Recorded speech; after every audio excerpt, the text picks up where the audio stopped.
Amen, amen, amen. Huyu mtu ni nani? Sehemu ni ya 4 baada ya kukua na sehemu ya 3 katika kitabu cha Danieli sura ya 7 kuanzia fungu la 23 hadi fungu la 25 tulipokuwa na wakati wa kuendelea kufunuliwa pasia zaidi na zaidi, ili tuweze kujua mtu fulani anayeelezewa ndani ya kitabu cha Wathesalonike wa pili sura ya 2 fungu la 3 na fungu la 4 kwamba kuna mtu wa kuasi mwana wa uharibifu, yaani mtu wa kuasi mwana wa uharibifu anayekaa katika hekalo la Mungu na kujitukuza. Bwana asifiwe. Naye huyu mtu amepewa nguvu na uwezo wa Shetani. Huyu mtu lazima atafunuliwa kabla ya Yesu kukuja tena mara ya pili. Tayari huyo mtu yuko tayari, amefunuliwa tayari, ameanza kufanya kazi, amekuwa akifanya kazi kwa karne kadhaa sasa. Huyo mtu ni nani? Bwana asifiwe. Tuko katika kitabu cha Ufunuo 13 kuanzia fungu la 1. Tutasoma tu kwa utaratibu tukiteremka chini mpaka mahali Mungu atakapotusaidia kufika, na tutakapokosa kumaliza mbali tutakuwa na sehemu ya 5 kuteremka, na wewe utakapoendelea kufuatilia kwa makini utakuwa mtu ambaye anabarikiwa sana na ujumbe ule ambao Roho wa Mungu anasindi kuachilia kwa wateule wake, kwa watoto wake. Kabla ya kuweza kusoma haya mafungu, nataka nianzie na kitabu cha Mathayo 13 fungu la 11, ambapo Yesu aliongea na wanafunzi wake akasema hivi, akajibu akawaambia, ninyi mmejaliwa kusijua siri za ufalme wa mbinguni, bali wao hawakujaliwa. Ni maneno ya Yesu katika kitabu cha Mathayo 13 fungu la 11, alipowaambia wanafunzi wake kwamba nyinyi mmeweza kujaliwa kujua siri za Mungu, ikiwa na maana siri za Mungu, watu ambao wanaitwa watoto wa Mungu, wanafunzi wa Kristo, wale ambao wamekubali kufundishwa njia za Mungu, kama vile Yesu anavyosema ya kwamba wote watakao kuja kwa Mungu watafundishwa na Mungu katika kitabu cha Yohana 6 fungu la 45. Wote wanaokuja kwa Mungu watafundishwa na Mungu. Wote wanaokubali kufundishwa na Mungu, Mungu ataweza kuwajulisha siri zake. Kwa hivyo bila shaka katika mafundisho yale ambayo yamepita, na kama hujapata muda wa kuweza kuangalia, rudi na kusiuangalie kuanzia sehemu ya 1 katika hili somo linalosema huyu mtu ni nani, nawe utasindi kupata ufunuo ya kulingana na neno la Mungu vile ambavyo limekuwa likituelezea. Nami najua bila shaka utakuwa umebarikiwa. Tunaanza kusoma kitabu cha Ufunuo 13. Bwana asifiwe. Fungu la 1. Kisha nikaona mnyama akitoka katika bahari, mwenye pembe 10 na vichwa 7, na juu ya pembe zake ana vilemba 10, na juu ya vichwa vyake majina ya makufuru. Bwana asifiwe. Ni maneno ya unabii, yanasindi kuelezewa, na kuna sababu kubwa sana katika kitabu cha Ufunuo kuandikwa kwa njia hii. Vile vile kulikuwa na sababu kubwa ya kitabu cha Danieli kuandikwa kwa njia ya mfano na kwa njia ya mifano pamoja na mafumbo. Bwana asifiwe. Kwa hivyo Biblia inasema hivi, mtu wa Mungu akiwa katika roho, ambaye ni Yohana wa Patmo, akaweza kuonyeshwa, aliweza kuona mnyama akitoka katika bahari. Mnyama tuliweza kujua ni mfalme au ufalme, ufalme. Mnyama ni ufalme akitoka katika bahari. Nayo bahari hii nayo inasimamia kwamba ni watu katika tabaka zote duniani, yaani ikuwe ni wazungu, ikuwe ni Wahindi, ikuwe ni Africans, ikuwe ni Arabs, ikuwe ni kila mtu. Hao watu wote wanapokuja pamoja, kuna mtu mmoja ambaye, au kuna ufalme sasa unatokana na hao watu. Bwana asifiwe. Kwa hivyo ndio maana ya bahari. Bahari inaashiria watu wengi, na ndani ya hao watu kunakuwa na kiongozi au kunakuwa na ufalme. Bwana asifiwe. Na sasa huu ufalme ulikuwa na pembe 10, yaani tukasema pembe nazo zinasimamia kwamba ni mfalme na vichwa saba. Niliwaambia katika kitabu cha Danieli kuna kitu tulifunuliwa pale. Huyu mfalme alikuwa na pembe 10, halafu baadaye kukatokea pembe moja ikaweza kung'oa pembe 3. Kwa hivyo wakati ilipoongolewa ikaweza kuchukua nafasi ya zile pembe zilizong'oka, ikasimama mahali pale. Kwa hivyo ikambakisha wale wengi, wakabaki wafalme 6 plus yeye wakakuja 7. Sasa katika hapa ni jambo linaloelezewa. Kwanza ni wafalme 10, baadaye wakakuwa wafalme 7 baada ya watatu kuanguka. Kwa hivyo na juu ya pembe zake ana vilemba 10. Kilemba vile vile kinasimamia taji au mamlaka ya kuongoza. Bwana asifiwe. Na juu ya vichwa vyake majina ya makufuru. Majina ya makufuru kwa kila pembe ni maana yake ni gani? Yaani hao wafalme wakiwa ndani ya huyu mnyama au huu ufalme sasa walikuwa na majina wanayojiita kama majina ya Mungu. Kwa mara nyingine tulisikia katika tuliweza kusikia wakati mmoja Yesu akiambiwa anakufuru.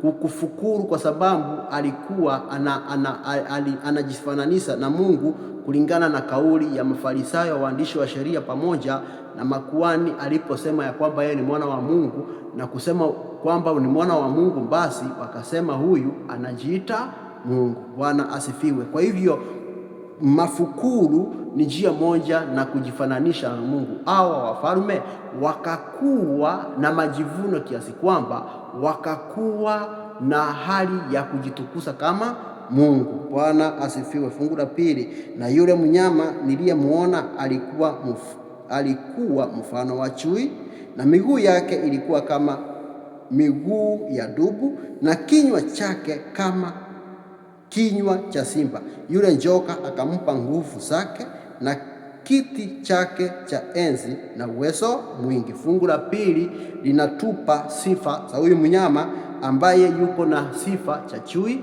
yuko na sifa za dumbu, yuko na sifa za simba. Hao watu wote ni wanyama ambao vile vile ni wafalme, lakini wafalme waliokuwa wamekwisha pita, ambao tuliweza kuwaona kwa mara ya kwanza katika kitabu cha Danieli sura ya 7, ambao walielezewa kuanzia wakati wa Nebukadneza kuteremka mpaka wakati Yesu atakaporudi. Bwana asifiwe. Sasa huyu mnyama ambaye alikuwa anatawala tangu hata wakati wa enzi za Yesu mpaka atakaporudi, huyu utawala umedumu kutawala na umetawala kwa karne nyingi sana. Lakini huu ufalme umekuwa na wafalme ambao wamekuwa wakiendeleza madaraka ya uongozi. Bwana asifiwe. Sasa huu ufalme sasa ulio na hawa wafalme ukapata nguvu zake na kiti chake cha enzi na uwezo kutoka kwa njoka. Yaani joka, ibilisi. Joka ni ibilisi, tafsiri ya njoka ni ibilisi. Katika Ufunuo 12 inatuonyesha kwamba njoka ni ibilisi. Bwana asifiwe. Kwa hivyo kapata nguvu na uwezo kwa huyu mnyama au ufalme, ukakuwa mambo yote unafanya ukiwa chini ya uongozi wa Shetani. Yaani mambo yote ambayo wanayofanya, mambo yote ambayo ufalme unaofanya, mambo yote unaofanya unasurutishwa au unapewa mamlaka na Shetani. Sikiliza fungu la 3. Nikaona kimoja cha vichwa vyake kana kwamba kimetiwa jeraha la mauti, na pigo lake la mauti likapona. Dunia yote ikastaajabia mnyama yule. Huyu ufalme kuna wakati ulipatana na waasi ambao walikaa wakasema, hapana, huu ufalme huwezi ukaendelea kushikilia mamlaka pande mbili. Kuna wakati, na hili fungu la 4, hili fungu la 3 linatuonyesha wakati uliopita, wakati tulioko na wakati unaokuja, ambao bado ndio tunaendelea kuona ambapo dunia yote itaweza kusimama na kustaajabu kwa ajili ya kile ambacho mnyama atakuwepo. Sasa yule aliyekuwa anaongoza wakati ule, au wakati yule aliyekuwa anaongoza wakati huo, kukatokea waasi wakasema lazima aachilie mamlaka ya upande mmoja, aidha akumbali kuongoza kanisa kama vile ambavyo amejitukuza kujifananisha na Mungu, au achukue upande wa serikali aongoze kama mtawala, lakini lazima aache kitu moja. Bwana asifiwe. Na alipokataa, vita vikatoka, na yule aliyekuwa anaongoza akatolewa madarakani, kukawekwa mwingine ambaye sasa ikakuwa sasa huyo aliingia hapo na masharti ya kwamba lazima aachilie kitu moja. Kwa hivyo akaachilia upande wa serikali, akaendeleza upande wa kanisa. Kwa hivyo upande wa serikali ukambaki unaongozwa na wafalme pamoja na viongozi mbalimbali kama vile president. Bwana asifiwe. Lakini tunaambiwa hivi, na pigo lake la mauti likapona. Baadaye sasa lile pigo ambalo yule alipigwa, kuna wakati sasa pigo lake litapona, kiwa na maana kuna wakati mamlaka yote itarejeshwa kwake. Bwana asifiwe. Kuna wakati mamlaka yote itakaporejeshwa kwake, naye aendeleze sasa, na watu watakapoona uwezo na nguvu na vile ambavyo atakuwa ameimarika, vile kiti chake cha enzi, vile kiti chake cha utawala, na mambo ambayo atakuwa nasema, na uamuzi ambao atakuwa nao, na nguvu atakayokuwa nayo, pamoja na maelekezo ambayo sasa atakuwa na wapa wafalme wote, na wale ambao watakosa kumutii vile ambavyo watafanyiwa, pamoja na viongozi mbalimbali na wanasiasa wale ambao watakataana na kauli yake, na watu wote vile ambavyo watafanyiwa, ndipo watu watastaajabu kwa sababu ya huyu mnyama, yani watu wa dunia yote. Bwana asifiwe. Kwa hivyo fungu la 4 nalo linasema hivi, wakamsujudu yule njoka kwa sababu alimupa huyu mnyama uwezo wake, nao wakamsujudu yule mnyama wakisema, ni nani afananaye na mnyama huyu? Tena ni nani awezaye kufanya vita naye? Bwana asifiwe. Fungu la 4, Mungu anazidi kutuondolea pasia ili tuweze kuona mambo yaliyofichwa katika ulimwengu huu, kwa sababu tuko katika wakati wa giza. Kwa hivyo tunaambiwa hivi, huyu mnyama sasa, yani watu ambao hawajaandikwa katika kitabu cha mwana kondoo, watu ambao si watu ambao wateule, sasa watamsujudu joka au watamsujudu shetani kwa sababu ya kumupa huyu mnyama nguvu zake. Na sio tu shetani, wataproceed na kumuinamia huyu mnyama au ufalme. Bwana asifiwe. Wakisema, ni nani afananaye na mnyama huyu? Ni nani anayefanana na ufalme huu? Tena ni nani awezaye kufanya vita naye? Yani duniani kote falme zote ambazo zitakuweko duniani, hakuna ufalme utakaosimama dhidi ya mnyama huyu au dhidi ya ufalme huu ambapo utaweza kufanikiwa kuushinda. Huu ni utawala utakaoendelea kutawala mpaka Yesu atakaporudi. Bwana asifiwe. Fungu lile la 5 nayo inasema hivi, naye akapewa kinywa cha kunena maneno makuu ya makufuru, akapewa uwezo wa kufanya kazi yake miezi 42. Ili fungu la 5 limefanana na fungu lile la 25 katika kitabu cha Danieli sura ya 7. Yani naye akapewa kinywa cha kunena maneno makuu, yani mambo atakayoanza kusema watu watastaajabu kwa maneno yale ambayo atakuwa nasema, yale mambo ambayo, maamuzi yale ambayo atafanya, mambo ya kupinga neno la Mungu, ya makufuru. Yani Mungu ameelekeza kuwepo hivi na hivi na hivi, kama vile nilivyowaelezea hapo nyuma, ya kwamba Mungu kwa neno lake amesema mambo yaende hivi, ameweza kuagiza watu wafanye hivi na hivi na hivi. Lakini huyu mnyama akiwa amepewa nguvu na uwezo na shetani, au ufalme ukiwa umepewa nguvu na uwezo na shetani, ambao unaongozwa na mtu wa kuasi, mwana wa uharibifu. Bwana asifiwe. Unaona venye Biblia inazidi kutufunulia ati kwa sababu ya kupewa, atakuwa amepewa nguvu na uwezo akapewa uwezo wa kufanya kazi yake miezi 40. Yaani kwa njia nyingine, akipewa nguvu na uwezo ni kumaanisha anapewa kila kitu, yaani kama ni dunia yote, vitu vyote vya dunia ambavyo ama mambo yote ambayo yanafaa kumpa nguvu au kumsaidia katika utawala wake, kama ni serikali itawala ikiwa chini yake. Kwa hivyo akisema njia ndio hii, lazima serikali itii na iwasurutisha watu duniani kufanya hivi. Na hapo ndipo tena nataka niwaambie, siku ya Jumapili sio ile siku ambayo ilikuwa ndio ya ibada. Siku ya ibada kamili ni siku ya Jumamosi, ambapo siku ya Jumapili ilifanyika chini ya utawala wa mamlaka ambayo inatokana na huyu mnyama. Bwana asifiwe. Kwa sababu duniani kuliweza kuwekwa kauli ya kuweza kuabudu siku ya Jumapili wakati Yesu alipoweza kufufuka. Bwana asifiwe. Huo wakati ilikuwa ni mamlaka ya kidunia ambayo ikiwa imepewa masharti na huyo mnyama uweze kuwasurutisha watu, na wakati ule ukatokea watu wengi wakakufa, wengi wakateswa, wale ambao walikataana au walikataa kuvunja sheria ya Mungu siku ya ibada. Na ni vizuri ujue na ufahamu hivi, siku ya ibada, ile siku ambayo mimi na wewe tunastahili kumwabudu Mungu, ni siku ya Jumamosi. Hiyo ndiyo siku ya Sabato ile ambayo Mungu ameweza kuagiza watu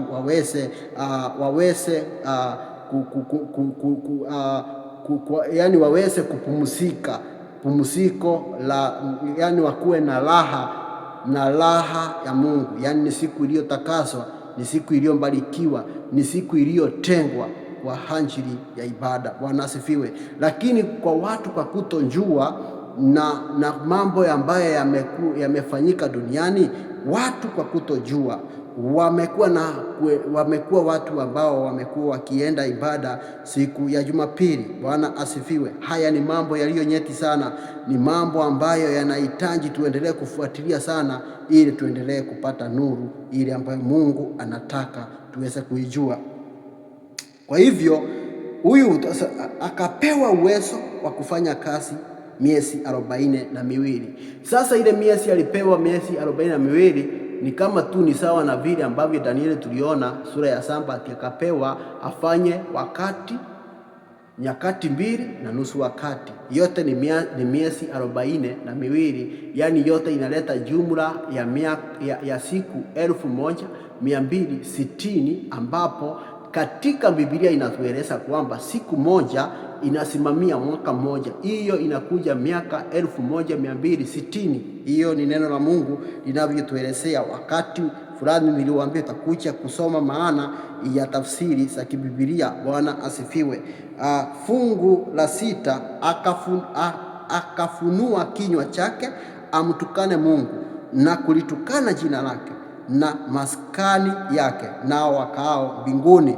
Bwana asifiwe. Fungu la 6, huyu ni mnyama bado au ufalme, kiongozi anayeongoza, yule ambaye amekaa katika hekalo la Mungu, vile ambavyo tuliambiwa na Wathesalonike wa pili sura ya 2 fungu la 3 na fungu la 4. Anakaa katika hekalo la Mungu, yani akijitukuza kama Mungu. Sikiliza sasa, akafunua kinywa chake hamtukane Mungu. Kumtukana Mungu ni kule hali ya mafukuru, ni jina lingine la mafukuru, yani kuongea kinyume na kukuwa na sifa za Shetani. Shetani ndiyo kwa mara moja katika kitabu cha Isaya 14 niliwaambia fungu la 12 mpaka fungu la 13. Soma kwa wakati wake, utaangalia uone ya kwamba Shetani vile ambavyo alisema nitapanda juu mbinguni, nipite nyota za Mungu, nitufanane na yeye aliye juu hata niweze kumpita. Bwana asifiwe. Ndivyo hivyo hizo sifa, kwa kuwa huyu mnyama anamfanyia Shetani kazi, au huu ufalme, kwa sababu uko chini ya uongozi wa Shetani, umepewa hiyo tu kauli na Shetani waweze kumtukana Mungu duniani. Yani wanahasa kuwasurutisha hata watu wa Mungu kufuata njia isiyo sawa. Bwana asifiwe. Na kulitukana jina lake na maskani yake, nao wakao mbinguni. Yaani wanalitukana maskani yake kwa njia gani? Yaani wanakaa katika kanisa la Kristo, wanakaa katika kanisa la Kristo, na wakiwa katika kanisa la Kristo wanajifananisha na Mungu, na yale mambo ambayo wanafanya, yale mambo ambayo wanabuni ni mapokeo yaliyo kinyume na neno la Mungu. Ni sawa sana utakapoelewa, inastahili sana utakapoeza kuelewa haya maneno ya unabii. Ni maneno ambayo yanastahili tuweze kukua na roho wa Mungu ndani yetu. Sikiliza, tena akapewa kufanya vita na watakatifu na kuwashinda. Akapewa uwezo juu ya kila kabila na jamaa na lugha na taifa. Yaani tafsiri ile niliwaambia kutoka juu ya bahari, yaani bahari inasimamia watu duniani kote.